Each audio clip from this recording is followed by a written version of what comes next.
Okay, last वाली class में तुम लोगों को मैंने यहाँ तक एक्सप्लेन किया था, ठीक है।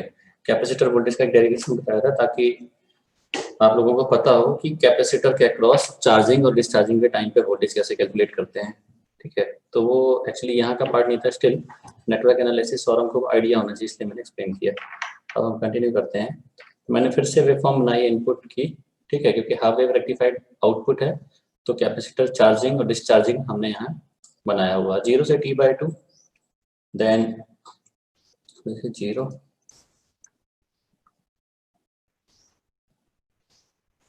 0 से T/2 तक आउटपुट मिलेगा, T/2 से T तक 0, सेम आगे फिर रिपीट होगा।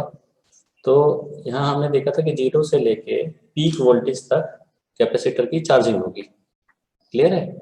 और चार्जिंग के बाद कैपेसिटर डिस्चार्ज होगा, लोड के अक्रॉस सर्किट क्या होगा उस समय डिस्चार्जिंग का। यहाँ हम डिस्चार्जिंग सर्किट बना लेते हैं। डिस्चार्जिंग के टाइम पे capacitor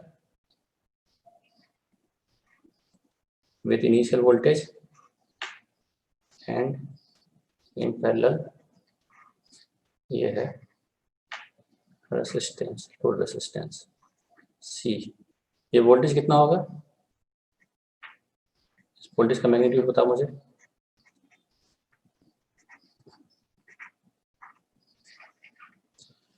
magnitude of this voltage क्या होगा,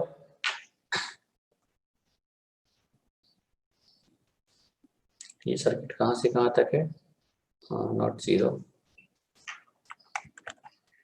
बिटवीन T1 to T2 और T1 to T2, ठीक है। T1 से T2 में डिस्चार्ज हो रहा है। मुझे ये जल्दी से बताओ जरा, वोल्टेज की वैल्यू कितनी होगी,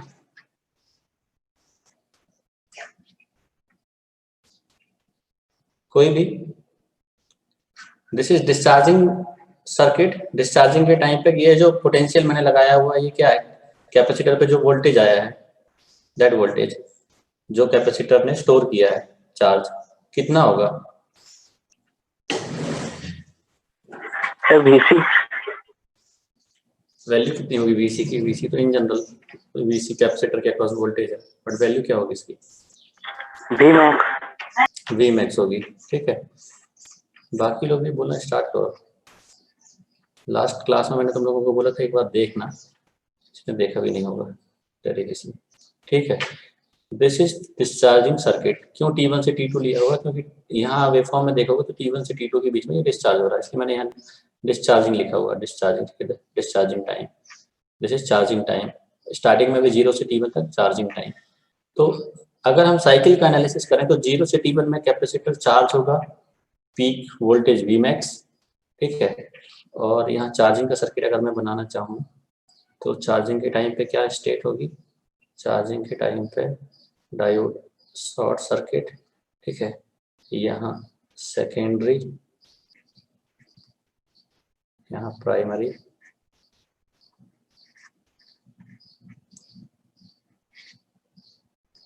capacitor in parallel with load, ठीक है। तो इस तरीके से कैपेसिटर चार्ज होगा। ये कहाँ से कहाँ होगा, 0 less than T1 and also ये कहाँ वैलिड होगा, इस सर्किट में हम लिख सकते हैं चाहें तो यहाँ पे भी T2 से T3 के बीच में, ठीक है। ये अलग अलग सर्किट मैंने बना दिए, ध्यान से समझना। फिर मैं डेरिवेशन स्टार्ट कर रहा हूँ आउटपुट से। तो ये जो रेड से बनाया हुआ है ये एक्चुअली हमारा आउटपुट है जो लोड के अक्रॉस मिलेगा। क्यों लोड के अक्रॉस क्यों मिलेगा, क्योंकि कैपेसिटर का बिहेवियर ये होगा कि वो चार्जिंग उसकी होगी, फिर अगली साइकिल में वो डिस्चार्ज होगा थोड़ा सा, ठीक है। तो मैंने ये पीक पॉइंट जो बनाया है ध्यान से देखो, दिस इज Vmax, यहाँ तक तो चार्ज होगा, और अगली साइकिल पे वो इस पॉइंट तक डिस्चार्ज हो चुका है। तो मैंने इसको कंसीडर किया है दूसरा पॉइंट, ठीक है। तो हम अगर आउटपुट की बात करें जो रेड से बना हुआ है, ये इस टाइप की वेवफॉर्म ही आगे बनने वाली है, फिर से रिपीट होगी। तो ये जो अमाउंट है, इतना अमाउंट, इसको मैं बोलता हूँ ये रिपल है। रिपल क्यों, एक्चुअली डीसी कांस्टेंट होता है, पर इतने रिपल्स प्रेजेंट है हमारे डीसी में, स्टिल थोड़ा सा एसी मिक्स्ड है, तो इस वोल्टेज को मैं बोल रहा हूँ रिपल वोल्टेज। क्लियर है? नरेंद्र द्विवेदी म्यूट करो जरा। हाँ ठीक है, this is ripple voltage represented by V R, V R से डिनोट कर दिया। तो मेरा पॉइंट है, if this magnitude peak is V M और ये रिपल की वैल्यू वी आर है, तो ये वाला पॉइंट क्या होगा? ये नीचे वाला पॉइंट रिपल का वी माइनस वी आर। हाँ, सभी लोगों को क्लियर है, V M minus V R होगा ये। ठीक है, तो हम क्योंकि हमने साइनसोइडल इनपुट लिया हुआ है, साइनसोइडल इनपुट में होता क्या है, पीक टू पीक स्विंग। जैसे साइनसोइडल की बात करें तो प्लस वी मैक्स से माइनस वी मैक्स के बीच में स्विंग होता है, तो हम उसको बोलते हैं peak to peak voltage. Peak plus V M और नीचे माइनस वी एम, तो पीक टू पीक टोटल मिला के बोलते हैं टू वी मैक्स। तो यहाँ पे peak to peak ripple voltage कितना होगा? पीक टू पीक रिपल मतलब इस पॉइंट से लेके इस पॉइंट तक कितना है ये रिपल का peak to peak? V R है। Peak to peak ripple voltage V R है, तो पीक वोल्टेज कितना होगा? Peak ripple voltage V M minus V R by 2। हाँ बेटा, वी आर बाई 2 होगा। देखो V R minus V M क्यों नहीं होगा? क्योंकि ये तो नीचे वाला एम्पलीट्यूड है, ठीक है, टोटल स्विंग वी आर है। तो जैसे साइनसोइडल में हम पीक वोल्टेज बोलते हैं वी मैक्स है, और peak to peak to V max, तो एक्चुअली पीक टू पीक का हाफ होगा पीक वोल्टेज। तो यहाँ पे पीक वोल्टेज हो जाएगा वी आर डिवाइड बाय 2। ये पॉइंट सभी, हाँ ये पॉइंट क्लियर है ना? ये ऑब्जर्वेशन बताओ सभी लोगों को क्लियर है ये? Sir V R sir peak to peak कैसे हो गई सर, मेरे को साइनोसोडियल क्योंकि हमने इनपुट लिया हुआ बेटा, ठीक है। ये जो अगर मैं इस क्या कहते हैं आउटपुट का और इनपुट के रिस्पेक्ट में आउटपुट बनाऊं, तो इनपुट की नीचे वाली साइकिल भी होगी यहाँ पे, यहाँ जहाँ आउटपुट हाफ वेव रेक्टिफायर का 0 है, तो हमारा इनपुट माइनस बी मैक्स से प्लस बी मैक्स के बीच में स्विंग हो रहा है। उसके कोरोस्पॉन्डिंग आउटपुट कहाँ स्विंग हो रहा है? जब इनपुट प्लस बी मैक्स है तो आउटपुट प्लस बी मैक्स है, और जब इनपुट माइनस बी मैक्स यहाँ नेगेटिव होगा, ठीक है, इस पॉइंट पे मैक्सिमम नेगेटिव, तो उस टाइम पे V M minus V R है। तो जब मैक्सिमम स्विंग इनपुट की हम बात करें वो है 2 वी मैक्स, और मैक्सिमम स्विंग आउटपुट की दैट इज वी आर, ठीक है। तो उस ऑब्जर्वेशन से मैं लिख रहा हूँ कि हमारा peak ripple voltage V R by 2 होगा। क्लियर? तो ये मैंने ऑब्जर्वेशन कर लिया। अब ये हमारा एक्चुअली हो चुका है आउटपुट ऑफ फिल्टर, ठीक है। हमको रिपल कैलकुलेट करने हैं, अगर रिपल वोल्टेज। अब रिपल मेरे को एक चीज बताओ, क्योंकि मैं डेरिवेशन तो स्टार्ट बहुत पहले से मैंने कर दिया है, और इससे पहले मैंने तुम लोगों को स्टार्टिंग में ही बताया था कि हमारा जो आउटपुट है उसमें कुछ एसी कंपोनेंट है। कितने लोगों को ये बात समझ में आती है? कितने लोगों को, मेरा क्वेश्चन है, कितने लोगों को ये बात समझ में आती है कि हाफ वेव रेक्टिफायर का जो आउटपुट है वो प्योर डीसी नहीं होता, उसमें एसी भी मिक्स्ड है? कितने लोगों को ये प्रैक्टिकली समझ में आती बात, ऑब्जर्वेशन के अलावा, कि हाँ ये एसी डीसी दोनों है? ये कैसे आप समझते हो? किसी भी वेवफॉर्म, अगर मैंने एक वेवफॉर्म आपको बना के दिया हुआ है, तो आप कैसे बता सकते हैं कि दैट वेवफॉर्म या that signal is having AC as well as DC component? कोई तरीका आप लोगों को पता है? इन जनरल में कोई भी वेवफॉर्म आपको देता हूँ और आपसे पूछता हूँ कि ये एसी, प्योरली एसी सिग्नल है या प्योरली डीसी सिग्नल है या मिक्स्ड है, तो हम ये चीज बता सकते हैं क्या? हाँ, सर ग्राफ देखकर बता सकते सर। कैसे? वही ऑब्जर्वेशन बताओ मुझे, कैसे देखोगे? जल्दी से मैं तुम लोगों को एक चीज बता रहा हूँ, तुम लोगों ने पढ़ा हुआ है सभी लोगों ने, फूरियर सीरीज। बताओ फूरियर सीरीज क्या बताती है? ठीक है, इसकी जरूरत यहाँ पे नहीं है, क्योंकि ये ऑब्जर्वेशन मैं बार बार देख रहा हूँ कि तुम लोगों को एसीडीसी समझ में नहीं आ रहा है। इसलिए हमारा टोटल टारगेट इस फिल्टर टॉपिक में ये है कि जो आउटपुट था, आउटपुट कैसा आ रहा है हम लोगों का हाफ वेव रेक्टिफायर से, ये, ठीक है, इस आउटपुट को प्योर डीसी में कन्वर्ट करना। तो ये प्योर डीसी नहीं है, इसमें कुछ एसी पार्ट है। ये कैसे हमने एनालाइज किया, ये ऑब्जर्वेशन की मैं बात कर रहा हूँ, ठीक है। ये आउटपुट है किसका, हाफ वेव रेक्टिफायर का V0 वर्सेस T। सर कोई भी कांस्टेंट वैल्यू में बना नहीं है ग्राफ, तो इसलिए। हाँ आप सुनो, फूरियर सीरीज आप लोगों ने पढ़ा हुआ ना, किसी भी सिग्नल xt को Yes, sir. Fourier Expansion of series, periodic हाँ function. किसी भी सिग्नल xt को फूरियर सीरीज में लिखने का मतलब क्या होता है, कोई भी नॉन साइनोसोडियल सिग्नल को साइनोसोडियल सिग्नल में कन्वर्ट कर सकते हैं हम यूजिंग फूरियर सीरीज। जैसे आप लोगों ने ट्राइंगुलर की, रेक्टेंगुलर की, स्क्वायर वेव की फूरियर सीरीज लिखी हुई है, आप लोगों को वेव फॉर्म बना होता था मैथमेटिक्स में, ठीक है, इस टाइप से बोलते थे फाइंड द फूरियर सीरीज, ठीक है, पीरियोडिक होती थी सिग्नल, इस टाइप के सिग्नल जैसे आपको दे दिया, एक ये हो गया xt, ठीक है, दूसरा कुछ इस टाइप का सिग्नल दे दिया, सारे पीरियोडिक सिग्नल होते थे। तो ऐसे पीरियोडिक सिग्नल जो नॉन साइनोसोडियल हैं, ठीक है, ये भी नॉन साइनोसोडियल है, इनको साइनोसोडियल के फॉर्म में कैसे लिखते हैं हम, xt can be represented, xt को हम साइन के फॉर्म में रिप्रेजेंट करते थे, तो an bn हम कोएफिशिएंट कैलकुलेट करते थे, an cos n omega not t और bn sin omega not t में an और bn की वैल्यू, तो क्या होता था, an cos में मल्टीप्लाई और bn sin में, इसका मतलब कि इस सेकंड वाले सिग्नल को, थर्ड वाले सिग्नल को, क्योंकि है तो स्क्वायर कांस्टेंट के फॉर्म में लेके जाने चाहिए थे, बट हम इसको साइनोसोडियल में रिप्रेजेंट कर रहे हैं यूजिंग सम कोएफिशिएंट। तो वहां तीन टर्म तुम लोगों ने पढ़े हुए थे, क्या क्या पढ़े थे, xt फूरियर सीरीज के टर्म में यूं लिखा जाता है, ठीक है, मैं नीचे लिख रहा हूँ, xt can be represented in terms of Fourier series as a0 plus summation n equal to minus infinite to infinite an cos n omega not t plus bn sin n omega not t। ये सभी लोगों ने पढ़ा हुआ है, ये तो याद है, हाँ या नहीं बताओ। Yes, sir. तो इसमें पहली वाली टर्म जो है, ये देखो, ये इसको क्या बोलते थे वहां पे, आप लोगों ने जहां पढ़ा है ए नॉट को कैसे समझा है, व्हाट इज ए नॉट की वैल्यू डीसी कब जीरो, वैल्यू है। हाँ दिस इज डीसी वैल्यू, ठीक है, किसी ने ध्यान से पढ़ा होगा तो वहां पढ़ा होगा डीसी वैल्यू, ठीक है, और ये हमेशा जीरो होती है, कब इसकी कंडीशन है जीरो होने की, बताओ, कभी ऑब्जर्व किया है कि ये जीरो होता है, सिमेट्रिक सिग्नल है अगर टाइम के रिस्पेक्ट में, ठीक है, मतलब पॉजिटिव और नेगेटिव में एरिया अगर बराबर है तो हमेशा डीसी वैल्यू जीरो आती थी।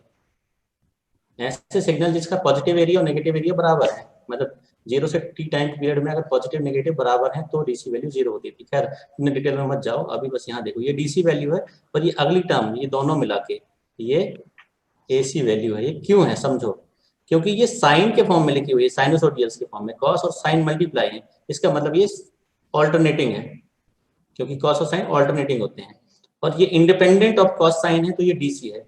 इसका मतलब किसी भी सिग्नल को हम फूरियर सीरीज की हेल्प से लिख सकते थे। तो क्या सेम थ्योरी लगा के मैं इस सिग्नल को फूरियर सीरीज के फॉर्म में लिख सकता हूँ?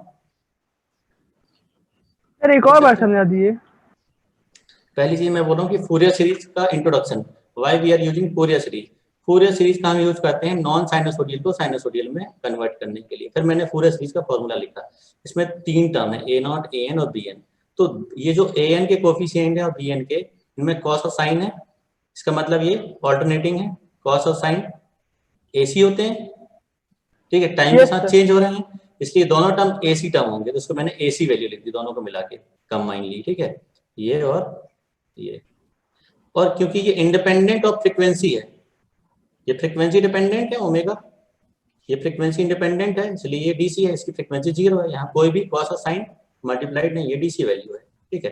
तो इसका मतलब कि फूरियर सीरीज को अगर आप लिखते हो तो आप बेसिकली डीसी और एसी का क्या कहते हैं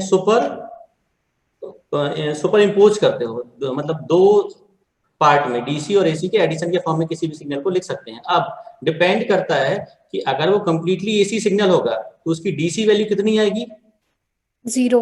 हाँ ठीक है, ए नॉट की वैल्यू जीरो होगी फॉर एसी सिग्नल, तो साइनोसोडियल सिग्नल की हमेशा जीरो आती है ये इसकी, ठीक है। ये क्यों जीरो आती है कि पॉजिटिव एरिया और नेगेटिव एरिया बराबर होते हैं, तो एक टाइम पीरियड पे जो एवरेज वैल्यू है, A naught is nothing but DC value या एवरेज वैल्यू, इसका फॉर्मूला होता है 1/t 0 to t xt dt, ठीक है। तो ये पॉजिटिव नेगेटिव का एरिया बराबर, इसलिए ए नॉट जीरो है, समझना बहुत, मैं क्या कहते हैं बारीक एनालिसिस बता रहा हूँ। अब आ जाओ।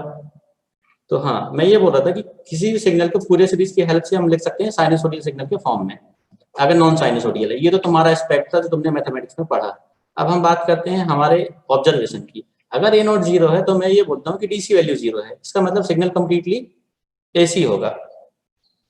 और ए एन बी एन 0 है तो सिग्नल प्योरली डीसी होगा। तो जनरली ऐसा कोई सिग्नल नहीं आता जहाँ पे ए एन बी एन दोनों 0 हो जाए, कोई एक तो होता है, ठीक है। इसीलिए पीरियोडिक सिग्नल देते हैं। तो हमेशा पीरियोडिक सिग्नल साइनसोडियल के सिग्नल फॉर्म में लिखे जा सकते हैं, पहली चीज तो सर वो। और एक हाँ डाउट है, हाँ ये जो पूछो। आपने ये स्क्वायर और ट्रायंगुलर वाला बनाया है, ये नॉन हम्म, साइनसोडियल है, तो आपने बोला इसको फोरियर सीरीज की मदद से साइनसोडियल लिख हाँ सकते हैं। लिख सकते हैं। फिर सर वैल्यू पुट करके हम ग्राफ भी वैसा बना सकते हैं।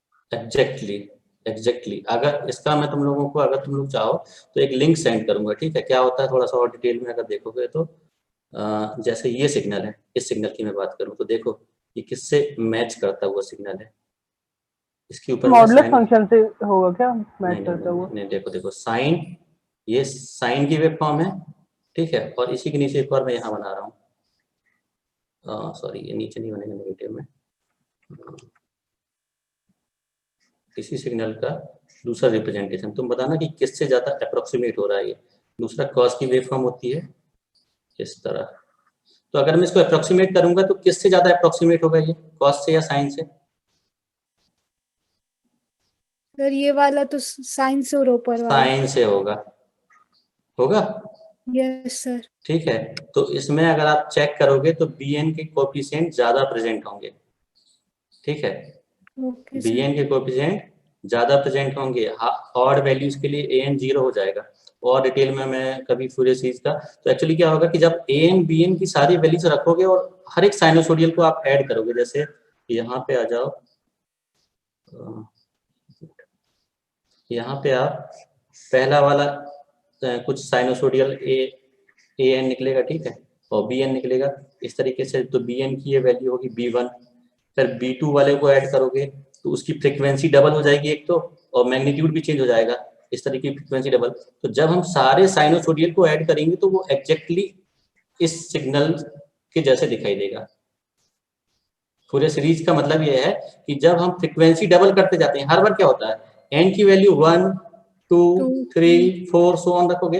पहले वाले की फ्रिक्वेंसी f0, दूसरे वाले की 2f0, तीसरे वाले की 3f0, तो फ्रिक्वेंसी बढ़ते जा रही है, क्लियर है। और magnitude yes sir. A N के कोरस्पॉन्डिंग अगर बात करें तो A1 A2 A3, तो ये अलग अलग वैल्यूज आती हैं सारी।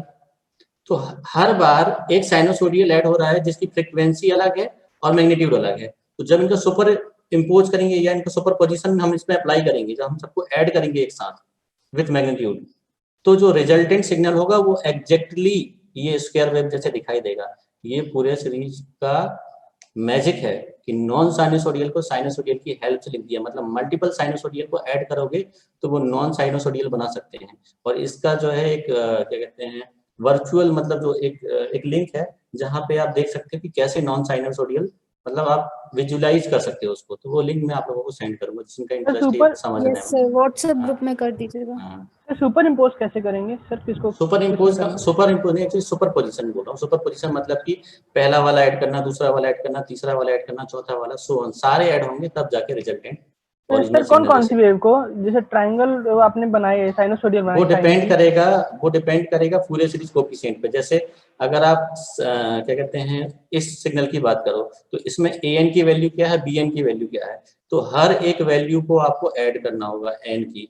तो एक्चुअली क्या होता है कि इनिशियली एन के 5 6 7 8 इसी नंबर्स पे जो है अप्रोक्सीमेट हो जाता है। मतलब कन्वर्स, जैसे आप बात करोगे एन तो इन्फिनाइट भी रख सकते हैं, 1 2 3 4 so on up to infinite.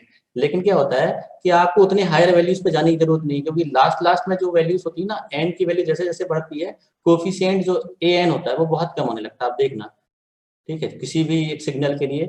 अब नेक्स्ट वाली क्लास में एक्चुअली मैं ये चीज तुमको बताऊंगा ही, ठीक है। मतलब इंडक्टिव फिल्टर जब हम पढ़ेंगे, इंडक्टेंस वाला फिल्टर, एल फिल्टर, तो हम इसको यूज करेंगे। इसलिए कंसेप्ट मैंने इंट्रोड्यूस किया है कि किसी भी सिग्नल, अभी इतने डिटेल में मत जाओ, मैं इंडक्टेंस वाले टाइम पे तुम लोगों को ये और भी क्लैरिटी के साथ बताऊंगा कि हायर टर्म्स क्यों इग्नोर किए जा सकते हैं एन के, ए एन का हायर टर्म, बी एन का हायर टर्म क्यों इग्नोर कर सकते हैं।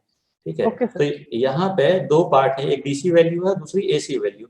तो अगर सिग्नल प्योरली डीसी होगा तो ये सेकंड टर्म जीरो हो जाएगी, और प्योरली एसी होगा तो फर्स्ट टर्म जीरो हो जाएगी। 0 0 अब यहाँ पे मुझे ये बताओ, जो हमारा सिग्नल है, वापस आते हैं,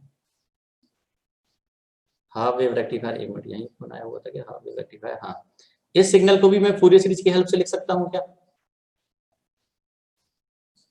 यस सर। बिल्कुल लिख सकते हैं, यस ऐसे सर सिग्नल आपने किए भी हैं। ये होमवर्क है, इसका फूरियर सीरीज लिख के आना, ठीक है, कल। एन हो जाएगा। हाँ, इसमें ए एन क्या जीरो होगा?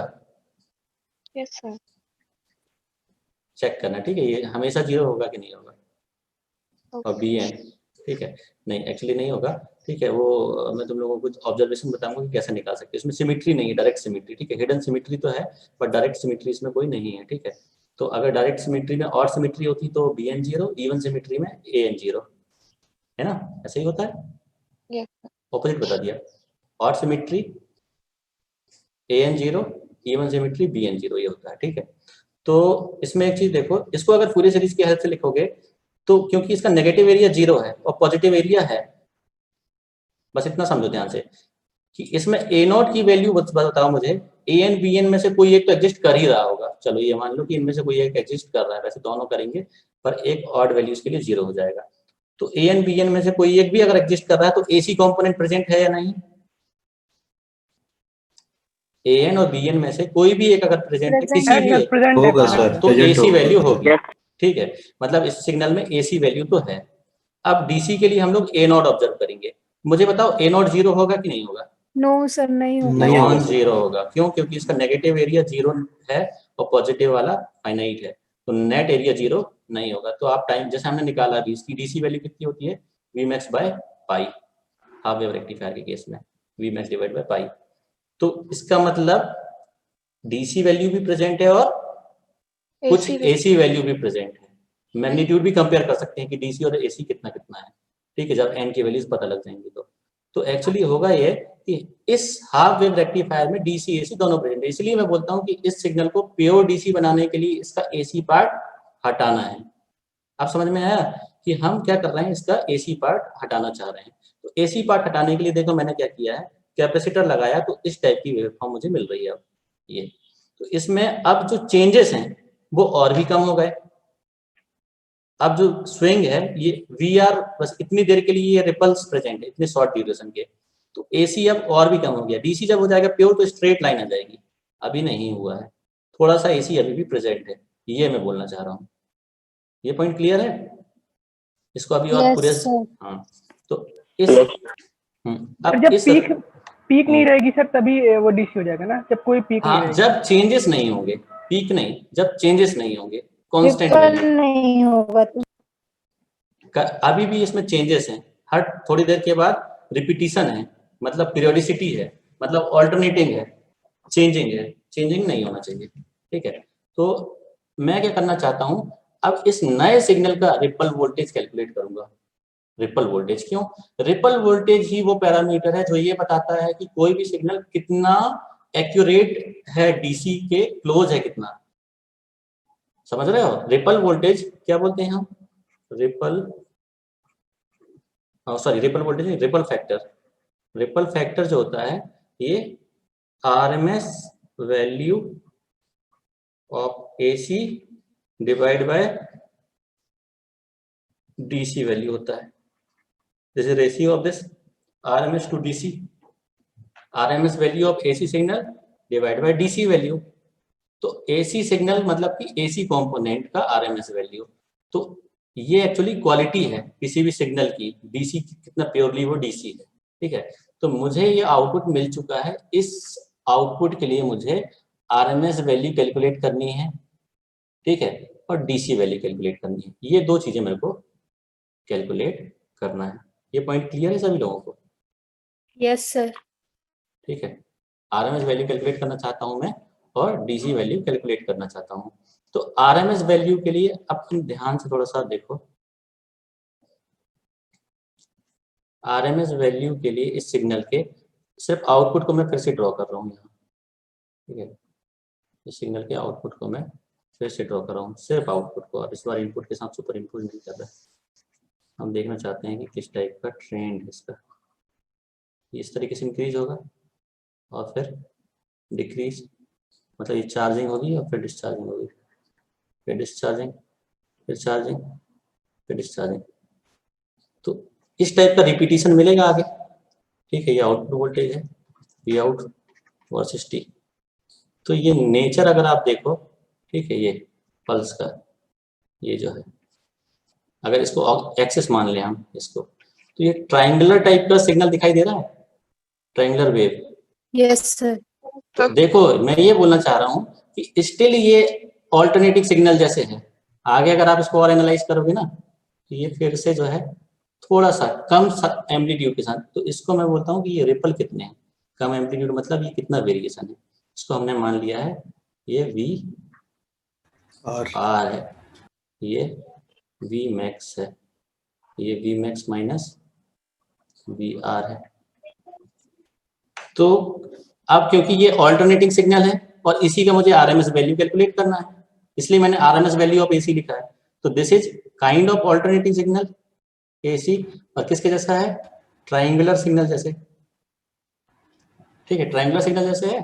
तो AC value sorry RMS value triangular signal की आप अगर कैलकुलेट करोगे, मैं डायरेक्टली यहाँ वैल्यू लिख रहा हूँ, ठीक है, अगर किसी भी, जैसे हम लोगों ने आरएमएस वैल्यू साइनसोडियल की कैलकुलेट की है, साइनसोडियल की आरएमएस वैल्यू कितनी होती है, साइनसोडियल की आरएमएस वैल्यू बताओ, साइन या कॉस की, Vm/√2। Vm/√2, good. और हाफ वेव रेक्टिफायर की, half wave rectifier, half wave की मैंने कराया, बताओ बाकी लोग। हाफ वेव की होती है Vmax/2, Vmax/2 बेटा, डीसी वैल्यू नहीं, आरएमएस वैल्यू। ठीक है, Vm/2 ध्यान नहीं होगा पर याद करना, वो डेरिवेशन में। और फुल वेव रेक्टिफायर की अगेन Vm/√2 होती है, जैसे साइनसोडियल की है। ठीक है, क्योंकि मैग्नीट्यूड का अंदर स्क्वायर हो जाता है, रूट मीन स्क्वायर। तो इसके फंक्शन लिख के जब हम कैलकुलेट करेंगे ट्राइंगुलर के लिए, तो ट्राइंगुलर के लिए Vrms वैल्यू जो होती है, ठीक है, Vrms होती है Vmax डिवाइड बाय √3। ये डिराइव वैल्यू लिख रहा हूँ, क्यों, फिर मुझे यहाँ पे आरएमएस समझाना होगा ट्राइंगुलर का। तो मैंने तुम लोगों को डेरिवेशन के टाइम उस समय बोला था कि 2-4 सिग्नल खुद से सॉल्व करके देखना आरएमएस के फॉर्मूले से, या फिर डायरेक्ट वैल्यू याद होनी चाहिए। ठीक है, तो ये घर पे करके देखना अगर किसी को समझना है। तो ट्राइंगुलर वेव का आरएमएस कितना होता है, Vmax/√3। और Vmax कितना है यहाँ पे, इसका Vmax कितना है, Vmax मतलब peak voltage.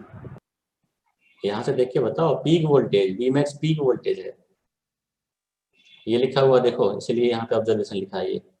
Sir VR peak voltage VR है, VR/2 VR/2 है, VR डिवाइड बाय 2√3। ये ऑब्जर्वेशन इसलिए लिखा, क्यों समझो, क्योंकि इसका स्विंग Vmax से Vmax माइनस VR है। तो पीक जो होगा, क्योंकि पीक टू पीक अगर VR है, ये पीक टू पीक VR है, तो पीक सर ये कितना, Vr/2 कैसे लिखा आपने? हाँ एक मिनट, यस सर, वही पीक ये तो मैंने एक मैक्सिमम बार होना बता, चाहिए। नहीं तुम लोगों को एक बार मैंने बता दिया है, फिर से तुम लोगों का डाउट है। यहाँ आ जाओ, खाली पेज चाहिए एक्चुअली। ये है साइनसोडियल, इसी सिग्नल से इसकी चार्जिंग और डिस्चार्जिंग हो रही है इनपुट के रिस्पेक्ट में, तुम लोगों को जल्दी से बता रहा हूँ। ठीक है, यहाँ पे ये चार्ज होगा, यहाँ डायोड ऑन, यहाँ कम्प्लीटली ऑफ, फिर से चार्ज, ठीक है, यहाँ थोड़ा सा स्मॉल बन गया, फिर डिस्चार्ज, फिर से चार्ज। ठीक है, तो ये इस टाइप का नेचर है तुम्हारे आउटपुट का, चार्जिंग फिर डिस्चार्जिंग, ये फिर चार्जिंग। ठीक है, तो क्या हो रहा है समझो, सिग्नल इनपुट का Vmax से माइनस Vmax तक स्विंग हो रहा है। तो यहाँ पे AC इनपुट का पीक टू पीक है 2 Vmax और पीक है Vmax। ऐसे ही जो आउटपुट है, इस आउटपुट का पीक टू पीक कितना है, पी टू पीक VR, इसको मैंने VR कंसीडर किया है, और अपर वैल्यू Vm होगी, और ये वाली वैल्यू जो, ये वैल्यू ये होगी Vm माइनस VR। तुम डायरेक्टली यहाँ से देख के पीक नहीं बता सकते, क्योंकि ये सिग्नल का पीक टू पीक VR है, टोटल स्विंग VR है। तो यहाँ से हम बता रहे हैं पीक होगी VR/2। क्यों? क्योंकि ओरिजिनल सिग्नल का पीक टू पीक जितना है उसका पीक उसका हाफ है। तो ओरिजिनल सिग्नल का पीक टू पीक Vmax से माइनस Vmax है, इसलिए पीक Vmax है। बट इस सिग्नल में पीक टू पीक VR है, पीक VM है, इसलिए सॉरी ये क्या कहते हैं, स्विंग जो है VR है, तो peak voltage total divide by 2, peak to peak divide by 2 होगा, क्योंकि साइनोसोडियल इनपुट के लिए ये आउटपुट मिल रहा है। तो हम इसको कोरिलेट कर रहे हैं एक्चुअली। ऐसे समझो कि we are correlating output with input, कि अगर इनपुट का swing peak to peak 2 Vmax है, ठीक है, तो ये पीक टू पीक कैसे निकाला, इस लेंथ से, ये जो पीक टू पीक स्विंग है यहाँ से, तो इसका पीक टू पीक जो भी है उसका डिवाइड बाय 2 पीक वोल्टेज है हमारे इनपुट का। सिमिलरली आउटपुट में जो टोटल पीक टू पीक होगा उसका डिवाइड बाय 2 पीक वोल्टेज होगा। यस सर, आ गया। ठीक है, और नहीं तो ऐसे भी समझ सकते हो कि जो मैं ट्राइंगुलर वेव का एनालिसिस करने वाला हूँ ना, उस ट्राइंगुलर वेव को मैं इस टाइप का ट्राइंगुलर वेव मानूंगा। ठीक है, और इसके लिए जो आउटपुट है वो Vmax डिवाइड बाय √3 है RMS वैल्यू। तो ये क्योंकि प्लस VM से माइनस VM स्विंग हो रहा है, तो इससे कोरिलेट कर रहा हूँ मैं, ऐसे भी समझ सकते हो ऑल्टरनेटिवली। बट मेन जो है एक्सप्लेनेशन ये है कि हम इनपुट के रिस्पेक्ट में ऑब्जर्व कर रहे हैं। ठीक है सर, तो यहाँ क्योंकि- जो आप VM लिखे हैं, नीचे वाला छोटा सा ग्राफ बनाए हैं, वहाँ वो VM प्लस VM को अपन प्लस VR/2 और ये माइनस VR/2 कह सकते हैं। हाँ कह सकते हो, नहीं लेकिन इसलिए नहीं कह रहा है ना क्योंकि ये पूरा पॉजिटिव में बना हुआ है। Yes sir. मतलब कह तो वैसे समझ सकते हो कि आप टोटल ड्यूरेशन के अकॉर्डिंग, बट क्योंकि अगर आप प्लस VR/2 और माइनस VR/2 लिखोगे तो ये वैल्यू नेगेटिव में नहीं आ रही है। सर एक बस डाउट क्लियर कर दीजिए, जो हाँ। पीक वोल्टेज होगा वो मैक्सिमम वोल्टेज होगा, और पीक टू पीक जो होगा वो VR/2 होगा ना? पीक वोल्टेज जो होगा वो peak to peak divide by 2 होगा। Peak to peak divide by 2, okay sir. हाँ ठीक है, सर लेकिन पीक तो सर मैक्सिमम नहीं होता है। ये यही मैं एनालिसिस की बात कर रहा हूँ कि अगर तुम डायरेक्टली आउटपुट को ऑब्जर्व करोगे तो यहाँ पीक वोल्टेज VM बोल दोगे। और VM क्यों नहीं ले रहे हैं हम लोग, क्योंकि ये डायरेक्ट आउटपुट, मतलब तुमने ये वेवफॉर्म प्लॉट नहीं किया है, ये अप्लाई नहीं किया है, ये सिग्नल अप्लाइड नहीं है, ये इनपुट के अकॉर्डिंग हमको आउटपुट मिल रहा है। तो जब इनपुट का नेगेटिव स्विंग माइनस Vmax है, उस समय आउटपुट जो है VM माइनस VR पे आ रहा है। तुम अगर डायरेक्ट किसी भी सिग्नल को ऐसे बना के बोलो कि सर इसकी पीक वैल्यू ये ठीक है, इसकी पीक वैल्यू मैक्सिमम वैल्यू इतनी है, पर मैं पीक टू पीक और पीक इस सिग्नल के इनपुट से निकाल रहा हूं, क्योंकि इनपुट का swing peak to peak 2 Vmax है, तो उस रिस्पेक्ट में आउटपुट की भी जो पीक टू पीक वैल्यू होगी वो ट्वाइस होगी पीक के। हाँ एक मिनट, किसी का डाउट है क्या किशन, बताओ।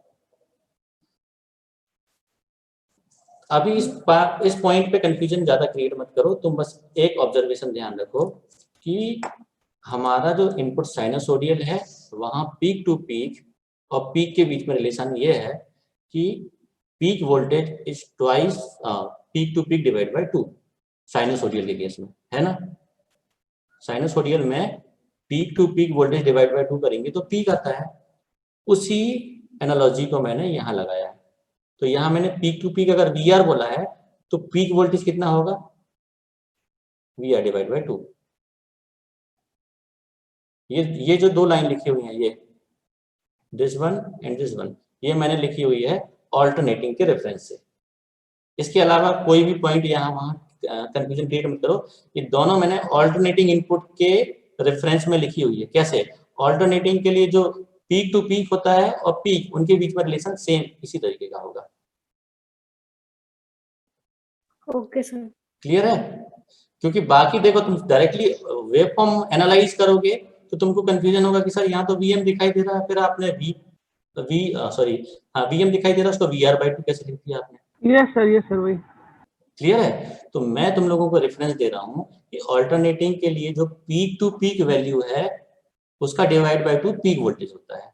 तो हम यहाँ पे कुछ भी नहीं देख रहे हैं, हम क्योंकि VR के फॉर्म में लिखना चाहते हैं। पहली चीज समझो मेरा एनालिसिस कि हम VR के फॉर्म में लिखा, या तो मैं VM लिख दूं तो ये VM लिखा हुआ है, पर मैक्सिमम वोल्टेज रिपल वोल्टेज के फॉर्म में कैसे रिप्रेजेंट करूं मैं। तो मैंने क्या तरीका निकाला है कि मैंने इस वोल्टेज को मान लिया मैक्सिमम माइनस रिपल।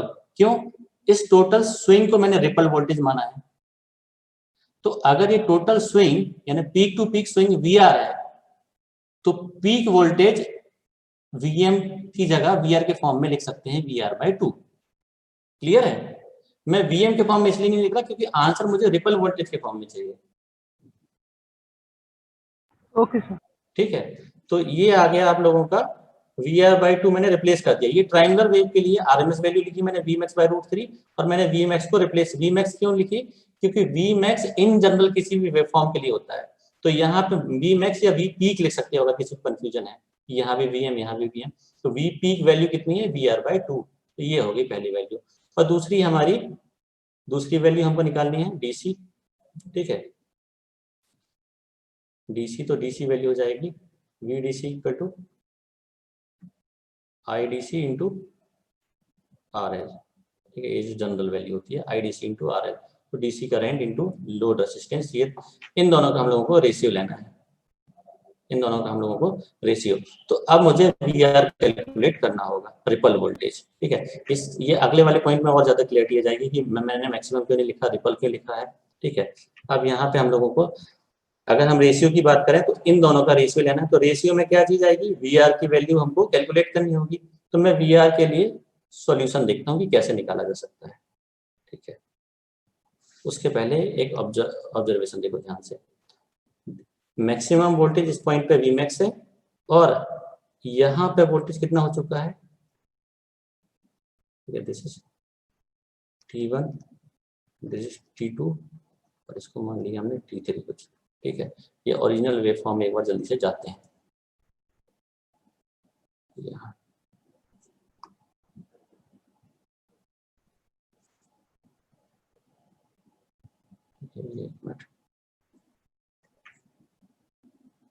हाँ, यहाँ देखो ये डिस्चार्जिंग टाइम है।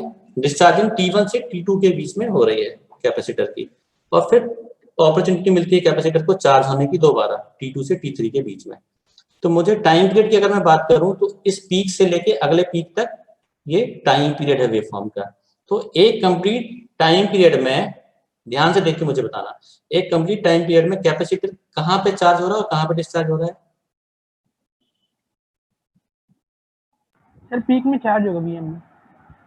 क्लियर है? पीक में चार्ज होगा मतलब T1 से T2 के बीच में चार्ज होगा और T2 से T3 के बीच में डिस्चार्ज। तो अगर ड्यूरेशन वाइज कंपेयर करो तो चार्जिंग और डिस्चार्जिंग ड्यूरेशन का रिलेशनशिप कैसा है?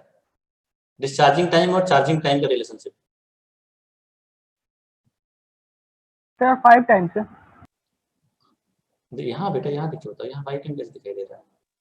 तो इन जनरल 5 टाइम्स टाउ होता है, टाउ।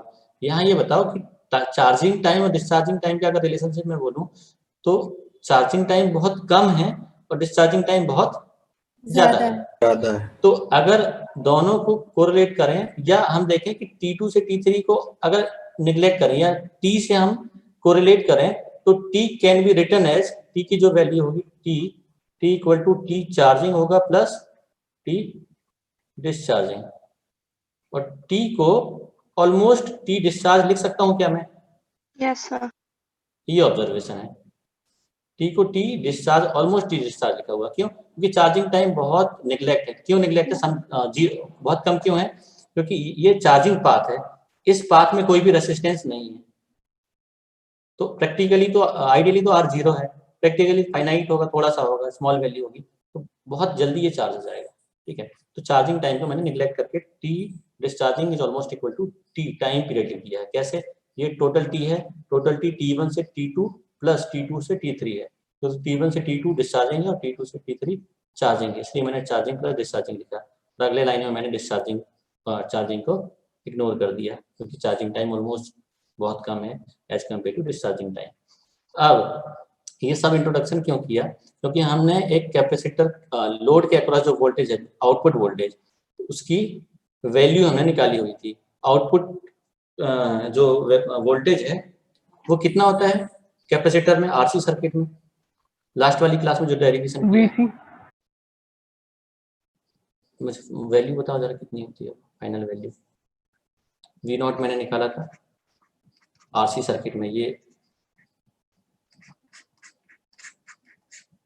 इस सर्किट के लिए मैंने तुम लोगों को एक डेरिवेशन बताया है जहाँ ये VC इनिशियल वोल्टेज है, ठीक है, और इसको मान लिया था हमने R, ये लोड के अक्रॉस आउटपुट वोल्टेज जब लोड भी बनाया था, ध्यान होगा तो ये वैल्यू निकाली थी मैंने VC e power minus T by RC, इसको RL कर लिया तो RL इंटू C, ये वैल्यू याद है? Yes sir. ठीक है, याद नहीं है तो एक जो तुम लोगों को मैंने डेरिवेशन कराया है ना, वहाँ पे ध्यान करो, इसके पहले था ये है, ठीक है, ये V0 equal to VC e power minus T by RC, Laplace लगा के जो किया हुआ था। अब फिर से आ जाओ यहाँ,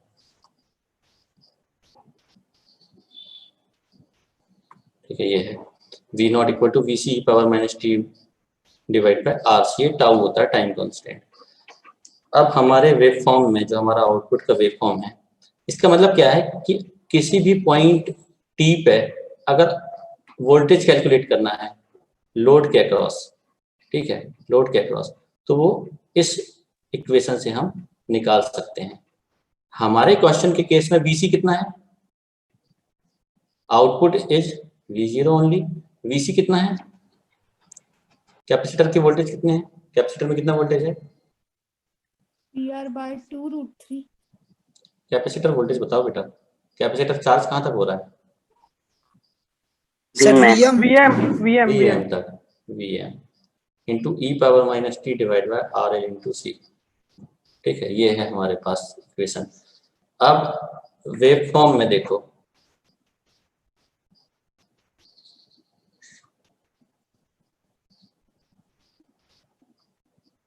ये है कैपेसिटर का इनिशियल वोल्टेज, और इस टाइम आने पे, इस टाइम तक जो है, इस पॉइंट से लेके इस पॉइंट तक वोल्टेज कितना ड्रॉप हो चुका है? Vm माइनस VR, ठीक है। तो इस पॉइंट से अगर मैं इस पॉइंट की बात करूं तो Vm से Vm माइनस VR पे ड्रॉप हो चुका है। तो मैं इसको कैसे रिप्रेजेंट कर रहा हूं, और समझो Vm माइनस VR वाला पॉइंट और Vm वाला पॉइंट क्या है? Vm वाला पॉइंट है T1 और Vm माइनस VR वाला पॉइंट क्या है? T2, और ये टाइम क्या है एक्चुअली? डिस्चार्जिंग टाइम, और डिस्चार्जिंग टाइम ऑलमोस्ट किसके बराबर लिख दिया मैंने? Total time T। Time period के बराबर, ठीक है। अभी ऑब्जर्वेशन जो है ध्यान से समझना सभी लोग। मैं लिख रहा हूँ आउटपुट वोल्टेज, ठीक है, क्योंकि DC वोल्टेज जो हम लोगों को मिल रहा है वो लोड के अक्रॉस है। तो आउटपुट वोल्टेज किसी टाइम इंस्टेंट T2 पे कितना है? V0 एट T2 कितना है? T2 वेव फॉर्म में Vm माइनस VR। ठीक है। इस इक्वेशन को यहाँ पे अप्लाई करते हैं, यहाँ पे ये वैल्यू को, तो Vm minus VR equal to क्या हो जाएगा? Vm e power minus time period T की वैल्यू कितनी हो जाएगी? T डिस्चार्जिंग, T डिस्चार्जिंग, ये टोटल T, चार्जिंग से डिस्चार्जिंग के बीच का टाइम, ठीक है। तो ये एक्चुअली T डिस्चार्जिंग होगा पहले, और T discharging is almost equal to T है, तो मैंने डायरेक्टली T लिख दिया। ऐसा लिख सकता हूँ क्या मैं? ये सभी लोगों को क्लियर है? Yes sir. ये जो T है, T2 क्यों नहीं लिखेंगे? समझो विकास, T2 का मतलब होता है किसी इंस्टेंट पे, और T मतलब ड्यूरेशन, तो ये टाइम ड्यूरेशन है, कितने सेकेंड का है ये टाइम, ये बताता है, इंस्टेंट नहीं बताता, ठीक है। दिस इज टोटल टाइम, तो ये टाइम इंस्टेंट नहीं है, इसलिए मैंने T लिखा है। और T क्यों लिख दिया? क्योंकि T discharge is almost equal to T, ठीक है। अब यहाँ से इसको ऐसे लिख सकते हैं, Vm minus VR divide by Vm equal to e power minus T divide by RL into C। अब यहाँ एक ऑब्जर्वेशन है या एक कंसिडरेशन है कि RL इंटू C की अगर बात करूँ, ये क्या है तुम्हारा? टाइम कांस्टेंट टाउ, और टाउ और T का रिलेशनशिप मैंने सबसे पहले जो बताया वो क्या है कि time constant very much greater than T, ठीक है। तो यस सर, इस कंडीशन में अगर RLC T से बहुत बड़ा है RLC अगर t से बहुत बड़ा है तो ये जो वैल्यू होगी e power minus T divide by RLC, ये बहुत स्मॉल वैल्यू होगी। क्लियर है? सभी लोगों को क्लियर है कि न्यूमरेटर छोटा हो जाएगा, डिनोमिनेटर बड़ा है। Yes sir. ठीक है, Yes. ये सभी लोगों को क्लियर है कि न्यूमरेटर छोटा हो जाएगा, डिनोमिनेटर बड़ा। तो इस टाइप की value e power minus x, जहां x स्मॉल है, तो this is almost equal to, ये किसी को पता है तो बताओ जरा वैल्यू क्या होती है इसकी।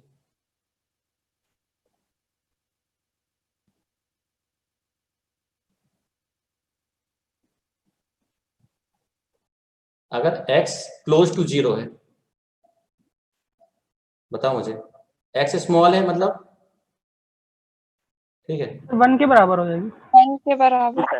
तो लिखते हैं 1 माइनस एक्स, 1 के बराबर हो जाएगी। ठीक है, सही ऑब्जर्वेशन है। e power minus x can be written as 1 minus x when x is very small.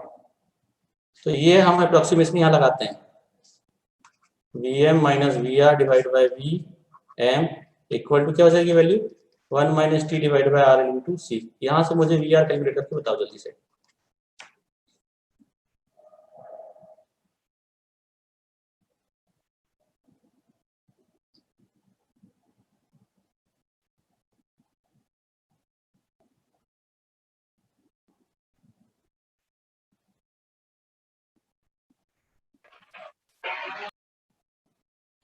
VR की वैल्यू कितनी होगी?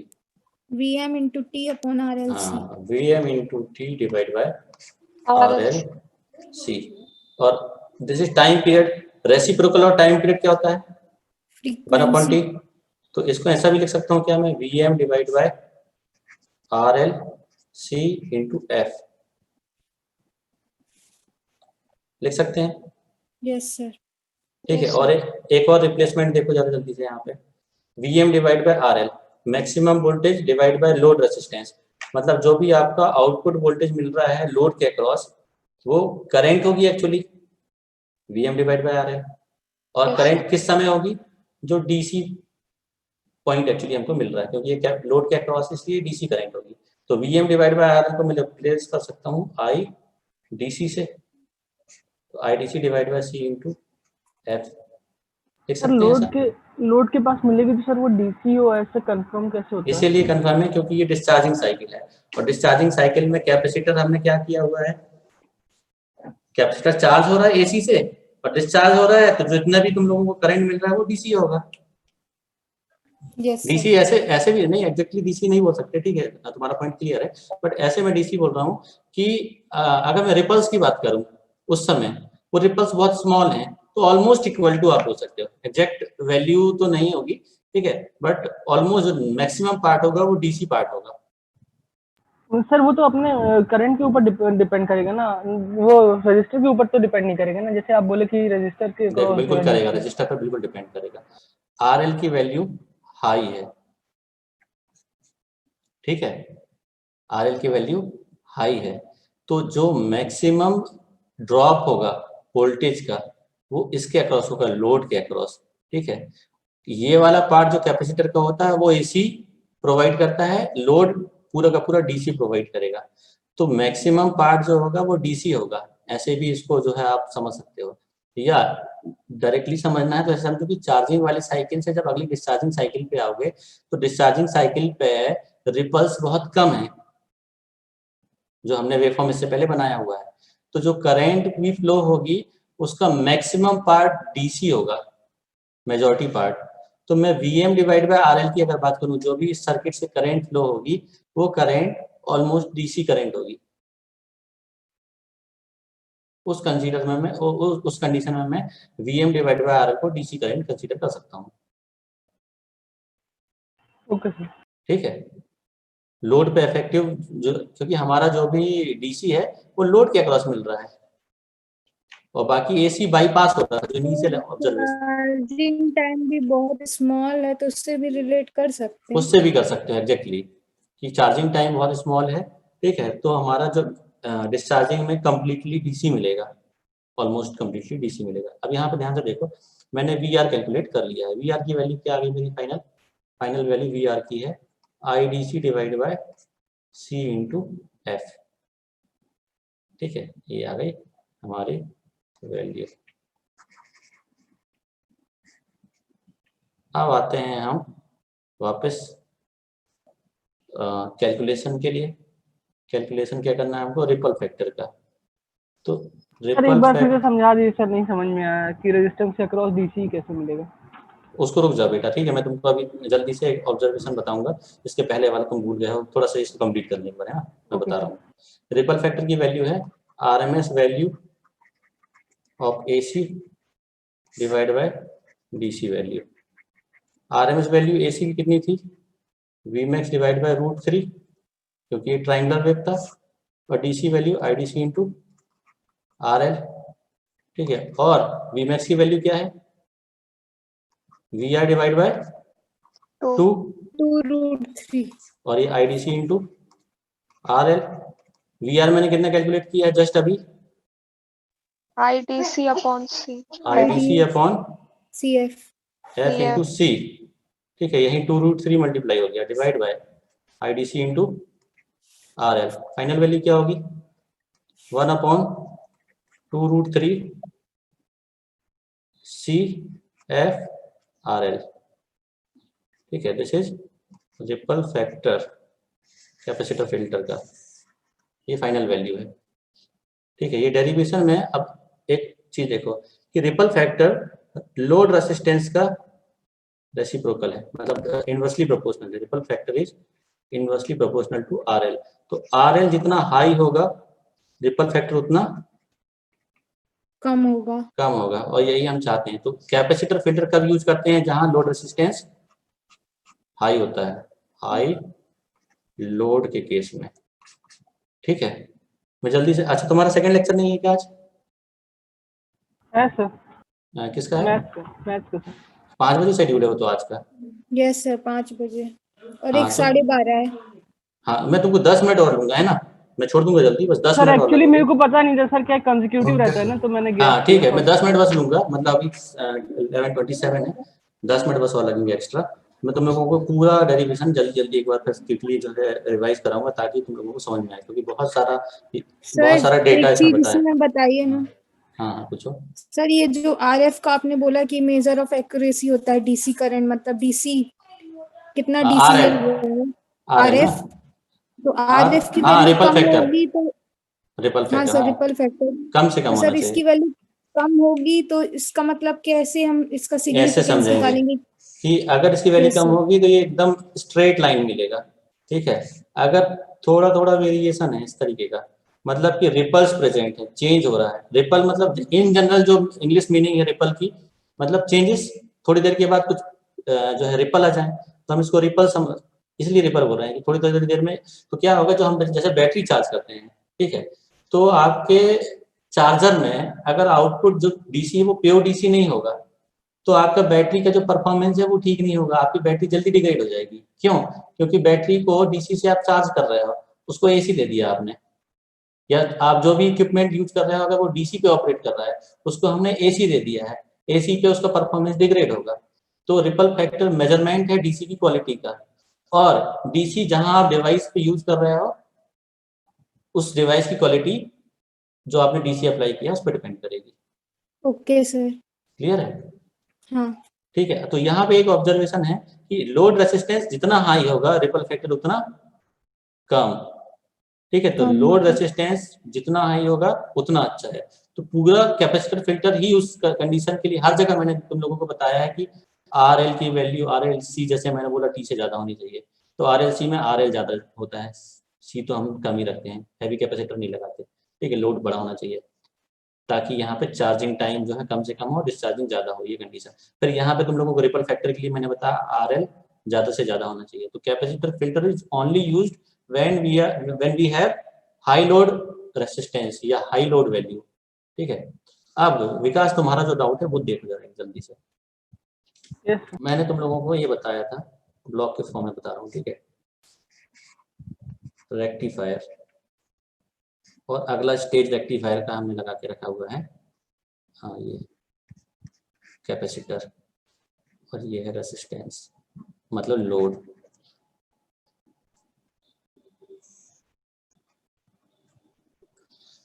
तो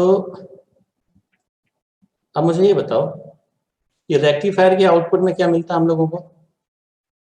या तो हाफ रेक्टिफाइड सिग्नल मिलेगा या फुल फुल रेक्टिफाइड। रेक्टिफाइड, मतलब मिलेगा AC प्लस। डीसी। ये फूरियर सीरीज से भी मैंने समझा दिया तुम लोगों को।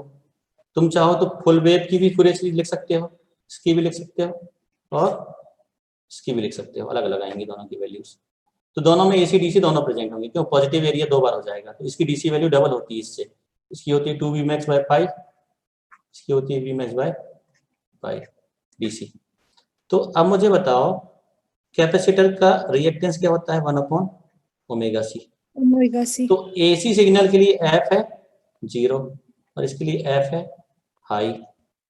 तो मुझे ये बताओ विकास कि अगर AC सिग्नल की बात करूं तो कैपेसिटर उसको कितना इम्पीडेंस ऑफर कर रहा है? सॉरी उल्टा लिख दिया ना यहाँ पे मैंने। Yes sir. इसको कर लो D, DC कर लो, इसको AC लिख दो। ठीक है, हाँ। अब मुझे बताओ DC के लिए कि कितना इम्पीडेंस ऑफर करेगा? इन्फिनिटी। इनफाइनाइट। तो ये कैसे बिहेव करेगा DC के लिए? Open circuit sir. ओपन। तो DC कहाँ से पास होगा? RL से। आरएल से। और AC कहाँ से पास होगा? कैपेसिटर। कैपेसिटर से। तो लोड पे क्या मिल रहा है तुमको? DC। डीसी तो जो करंट। मैंने IDC Clear. VM divide by लिखा है, Vmax डिवाइड बाय RL, हम उसको ऑलमोस्ट IDC लिख सकते हैं। Yes sir. यस सर, ये सर क्लियर हो गया सर, भूल है। गया था। हाँ, अब फिर से आओ डेरिवेशन में। मैं क्विकली एक बार रिवाइज कर रहा हूँ सब कुछ, क्योंकि इस डेरिवेशन में बहुत सारा जो है कुछ हमने देखा है, ऑब्जर्व किया है। पर सबसे पहले कि फिल्टर का यूज कहाँ पे है? रेक्टिफायर के बाद, रेक्टिफायर के आउटपुट को प्योर DC की ओर लेके जाने के लिए। अभी भी प्योर नहीं आएगा। अब यहाँ पे जो आउटपुट है वो मैं प्लॉट कर सकता हूँ, कैसा आ रहा है? इस तरीके का रिपल्स वाला इस स्टेज में। ठीक है, तो फिल्टर का यूज क्या है? फिल्टर का यूज है इम्प्रूवमेंट के लिए, DC सिग्नल की क्वालिटी इम्प्रूवमेंट के लिए। अगला, फिल्टर के टाइप मैंने तुमको बताया, capacitor filter, inductor, LC, CLC। तो पहला फिल्टर कैपेसिटर फिल्टर। कैपेसिटर की मैंने तुम लोगों को वैल्यूज बताई कि इसका रिएक्टेंस जो है XC होता है। ठीक है, 0 पे वो ओपन सर्किट, मतलब DC के लिए वो ओपन सर्किट जैसे बिहेव करेगा। AC हाई फ्रिक्वेंसी सिग्नल है, इसलिए वो शॉर्ट सर्किट जैसे बिहेव करेगा। ठीक है, अगला और कुछ नहीं है। अब हमने एक रेक्टिफायर सर्किट बनाया और उस पर एक कैपेसिटर इंसर्ट कर दिया। मैंने पोजीशन की बात की थी, कहीं भी आप आगे पीछे लगा सकते हो, उससे चार्जिंग चेंज नहीं होगी। तो कैपेसिटर मैंने पहले लगाया, क्योंकि लोड को हम लास्ट स्टेज समझते हैं। तो पॉजिटिव हाफ साइकिल जो होगी, ये यहाँ पे कैपेसिटर चार्ज होगा। अगली साइकिल में डिस्चार्ज, फिर चार्ज, फिर डिस्चार्ज। तो चार्जिंग डिस्चार्जिंग में होगा क्या? बेसिकली चार्जिंग पे पीक पॉइंट अचीव करेगा कैपेसिटर, और डिस्चार्जिंग के टाइम पे थोड़ा सा वैल्यू ड्रॉप कर जाएगी वोल्टेज की। तो जो वोल्टेज ड्रॉप होगा, उस ड्रॉप वोल्टेज को हमने कंसीडर किया है कि VR टोटल स्विंग है। मतलब अगर पीक वोल्टेज VM है तो ड्रॉप होने के बाद जो वोल्टेज बचा हुआ वो VR है, सॉरी VM माइनस VR है। मैंने तुम लोगों को इनपुट के रिस्पेक्ट में चार्जिंग वाला सर्किट बता दिया और डिस्चार्जिंग वाला। जब चार्जिंग हो रही थी तो ये सर्किट है, क्योंकि इस समय लीस्ट रेसिस्टिव पाथ अवेलेबल है, इसलिए यहाँ से चार्जिंग होगी। AC के लिए कैपेसिटर जो है ऑलमोस्ट 0 इम्पीडेंस ऑफर करता है, और RL हाई है, इसलिए मैक्सिमम करंट यहाँ से फ्लो होगी। RL क्योंकि हाई है, तो ये चार्जिंग हो रही है कैपेसिटर की। बट क्योंकि RL इनफाइनाइट नहीं है, थोड़ा पार्ट यहाँ फ्लो होगा AC का, तो उस समय हम इसलिए बोलते हैं कि कैपेसिटर को चार्ज होने में फाइनाइट टाइम लग रहा है। तो ये जो थोड़ा सा टाइम लग रहा है ना, ये इतना, ये क्यों लग रहा है? क्योंकि रेसिस्टेंस अवेलेबल है थोड़ा सा। क्लियर है? तो ये तुम लोगों को चार्जिंग टाइम इतना थोड़ा सा लगा। अब आते हैं डिस्चार्जिंग में। तो डिस्चार्जिंग में ये वाला सर्किट है, उस समय कैपेसिटर को अपॉर्चुनिटी मिलेगी इस रेसिस्टेंस में डिस्चार्ज होने की, तो यहाँ पे वो डिस्चार्ज होगा। तो मैंने तुमको एक कंस्टेंट बता दिया यहीं पे इसी समय कि हमने RL बहुत हाई बना के रखा हुआ है, so that discharging time constant he time period से बड़ा है। और डिस्चार्जिंग टाइम कम से कम 5 टाउ होता है। 5 टाउ का मतलब कि 5 टाउ आते आते कैपेसिटर फुली डिस्चार्ज हो जाएगा, फुली डिस्चार्ज। क्योंकि tau itself is greater than T, तो 5 tau much greater than T होगा। तो कैपेसिटर की अगर मैं बात करूं यहाँ वेव फॉर्म में, यहाँ T1 से लेके T2 तक जो डिस्चार्ज हो रहा है, ये पीरियड अगर T के बराबर भी है, वैसे तो T से कम है, पर ऑलमोस्ट अगर मैं T भी कंसीडर किया तो कैपेसिटर कोई खास डिस्चार्ज नहीं होगा, अपनी वैल्यू ये रिटेन करेगा। थोड़ी सी वैल्यू ड्रॉप हुई है, इस पॉइंट को हमने V M minus V R consider किया था। अगला, ठीक है, क्योंकि तुम लोगों को आरसी सर्किट का आइडिया कम है, तो मैंने तुम लोगों को यहाँ पे जो डिस्चार्जिंग वाला पीरियड है वहां पे मैंने आरसी सर्किट में V की वैल्यू बताई कि क्या किस कैपेसिटर के अक्रॉस या लोड के अक्रॉस वोल्टेज जो है किसी भी टाइम t पे कैसे निकाल सकते हैं। तो उसके लिए मैंने क्या किया था, ठीक है, ये डेरिवेशन का पार्ट नहीं है, समझ लो, ये हमारे फिल्टर का पार्ट नहीं है, तो इसको करना जरूरी नहीं है, कैपेसिटर का वोल्टेज निकालना जरूरी नहीं है। बट तुमको मैंने ये सर्किट समझाया कि कैपेसिटर पहले चार्ज हो गया इस सर्किट से, और डिस्चार्जिंग पे ये सिर्फ आरसी बचा, ये ओपन इसलिए हटा दिया इसको। तो कैपेसिटर का जो वोल्टेज है वो मैंने बैटरी के फॉर्म में वीसी लगा दिया, और अब यहाँ हमने केवीएल अप्लाई किया है। तो इसके दो तरीके हैं सर्किट सॉल्व करने के, या तो तुम लाप्लास से कर लो, तो लाप्लास में वोल्टेज सोर्स का लाप्लास होता है voltage divide by S, current का current divide by S, capacitor का 1/CS, इंडक्टर का LS और रेसिस्टेंस RE होगा। ठीक है, दूसरा तरीका टाइम डोमेन एनालिसिस है, मतलब डिफरेंशियल इक्वेशन, जो डिफरेंशियल इक्वेशन है लीनियर डिफरेंशियल इक्वेशन, उसका सोल्यूशन। तो वहां अगर आप करोगे तो वो कैसे वैल्यू बनेगी, यहाँ पे अगर आप लिखोगे VC KVL लगाने पे, VC इक्वल टू 1/C integral IDT plus RI। ठीक है, तो यहाँ पर एक बार डिफरेंशिएट करना होगा, तो dVC/dt equal to I/C plus R di/dt। ठीक है, अब क्या कहते हैं, इस इक्वेशन को अगर आप सॉल्व करोगे, ठीक है, इस इक्वेशन को आप सॉल्व करोगे क्योंकि VC कांस्टेंट तो डिफरेंशियल इसका 0 हो जाएगा, तो ये होमोजीनियस इक्वेशन बन जाएगी। कैसे, ये हो जाएगी R di/dt plus I/C equal to 0, homogeneous, क्यों, कांस्टेंट का डिफरेंशियल 0। यहाँ से आप लिख सकते हो di/dt plus I divide by R into I divide by R into C, यहाँ पे आ जाएगा। ठीक है, इक्वल टू 0। अब ये जो इक्वेशन है, इस इक्वेशन को आप देखोगे तो उसको लिख सकते हैं D प्लस जो तुम्हारा I कितना आ रहा है 1/RC। ठीक है, इस फॉर्म में जो लिखते हैं ना, इसके पर CF और PI फाइंड करो। तो एक तरीका ये भी है, तो मैंने ये तरीका डिफिकल्ट होता है इसलिए तुमको लाप्लास से सॉल्यूशन दिखाया है। ठीक है, लाप्लास से सॉल्यूशन करने के बाद हमने फाइनल वैल्यू निकाली V की और इनवर्स लाप्लास ले लिया, दोनों केस में यही आएगा आंसर। ठीक है, CF और PI कैलकुलेट करोगे तो इसका PI क्योंकि होमोजीनियस है कैलकुलेट करने की जरूरत नहीं है। ठीक है, ये वैल्यू हो जाएगी आउटपुट की, तो ये किसी भी RC सर्किट में आउटपुट वोल्टेज की वैल्यू है। ठीक है, तो इनफाइनाइट पे कैपेसिटर पूरा डिस्चार्ज हो जाएगा, इसलिए आउटपुट 0 T इनफाइनाइट रखने पे।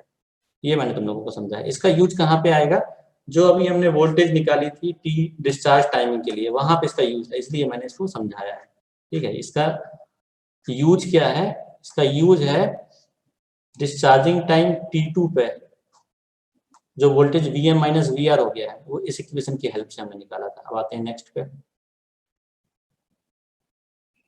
ये मैंने तुमको वही आरसी सर्किट का एक्सप्लेनेशन दिया कि टाइम कांस्टेंट कैसे कैसे है, टाइम कांस्टेंट हाई होगा तो जल्दी डिस्चार्ज होगा, लेट डिस्चार्ज होगा, ये आरसी सर्किट का एनालिसिस ही है। तो इसको फिर से देख सकते हो एक बार, इसको मैं अभी फिर से नहीं बताऊंगा, नहीं तो फिर कंफ्यूजन बढ़ेगा, है ना। आरसी सर्किट के अलग अलग टाइम कांस्टेंट पे मैंने तुम लोगों को डिस्चार्जिंग बताई थी। इन जनरल 5 टाउ लगता है डिस्चार्जिंग होने में, तो अगर टाइम कांस्टेंट ज्यादा कम होगा तो कैसे कैसे डिस्चार्जिंग होगी, इसको छोड़ते हैं। ठीक है, ये है आज की क्लास का। ठीक है, तो ये मैंने फिर तुम लोगों को फिर से आज बताया कि T1 पे डिस्चार्ज हो, T1 पे चार्ज हो रहा है, T2 तक डिस्चार्ज, और T2 से T3 फिर से चार्ज। तो T की अगर बात करें तो T is almost equal to T discharge है। तो यहाँ पे जो मैंने कैपेसिटर की वैल्यू निकाली है वोल्टेज की, वो अप्लाई कर सकता हूँ कि at T2 voltage is Vm minus VR। तो हमने यहाँ पे वो मैथमेटिकल जो सर एक बार VR वाला सर जो है उसमें साइनोसॉइडल वेव लेके कर दिए ना, एक बार आप साइनोसॉइडल वेव बनाइए, उसमें सर पीक जो आएगी वो Vm होगी, और सर जो आप पीक टू पीक नहीं कह रहे थे सर VR/2, तो सर उसका एक बार बताइए ना सर, उसमें फिर वो आ जाएगी ना जो लाइन होती है जिससे अपन मेजर करते हैं, जो ओरिजिन रहती है वो लाइन आ जाएगी। नहीं समझा मतलब क्या बोल रहा है सर एक बार साइनोसॉइडल वेव बनाइए ना। मैं ये बोल रहा हूँ कि साइनोसोडियल अगर आप बनाते हो, ठीक है, इस साइनोसोडियल का पीक टू पीक ये होता है। Yes sir. सर कितना है इसमें ये? 2 डिवाइड करेंगे तो सर वो ओरिजिन वाली लाइन चली जाएगी। नहीं, क्यों चली जाएगी, पीक टू पीक कितना है ये? सर 2 VM 2 VM है, इसमें Yes, 2 डिवाइड करोगे कितना आ जाएगा? सर VM आ जाएगा। ये तो आ गया, ओरिजिन वाली लाइन कैसे आ जाएगी? 0 थोड़ी हो जाएगा, डिवाइड किया बेटा, है ना? Sorry sir. हाँ, तो ये मैंने एनालॉजी यूज की है यहाँ पे कि if this swing is 2 VM तो swing divide by 2 is VM, यानी पीक। और ये क्यों किया है ये समझो, क्योंकि यहाँ पे जो पीक है वो मैक्सिमम वोल्टेज के फॉर्म में, और हमको रिपल के फॉर्म में निकालना है, क्योंकि रिपल फैक्टर हम कैलकुलेट करना चाहते हैं, और हम फाइनली रिपल फैक्टर के फॉर्म में ही वैल्यूज निकाल रहे हैं। तो मैंने ये सर अब total- समझ में आ गया। हाँ, ठीक है।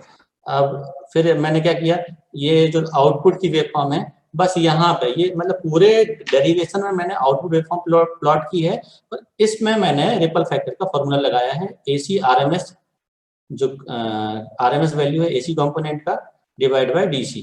तो RMS वैल्यू ये है और DC वैल्यू ये है। क्योंकि यहाँ RMS के लिए VR कैलकुलेट करना है, तो मुझे अब यहाँ पे कैपेसिटर के वोल्टेज वाली इक्वेशन का यूज करना पड़ गया ताकि मैं VR कैलकुलेट कर सकूँ। तो अगला डेरिवेशन जो थोड़ा सा स्मॉल डेरिवेशन है वो है ये कैलकुलेशन ऑफ VR।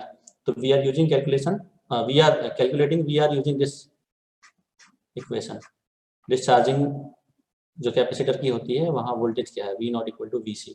तो हमारे केस में VC Vmax है, और V0 जिस टाइम पे निकालना है वो मैंने रिप्लेस कर दिया, ये VM माइनस VR, ये टाइम T पे, T ड्यूरेशन पे ये डिस्चार्ज हो चुका है।